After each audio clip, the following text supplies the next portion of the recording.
this tutorial, I will demonstrate the steps to remove browsing history on Temu. Launch the Temu app and ensure you are logged into your account. Navigate to the home page and locate the Me option at the bottom of the screen. On the View Once page, find the Browsing History section and click on it.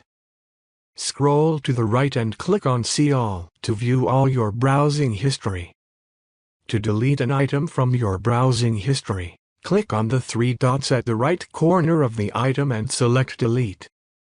Repeat the process to delete other items from your browsing history. By following these steps, you can easily remove your browsing history on Temu.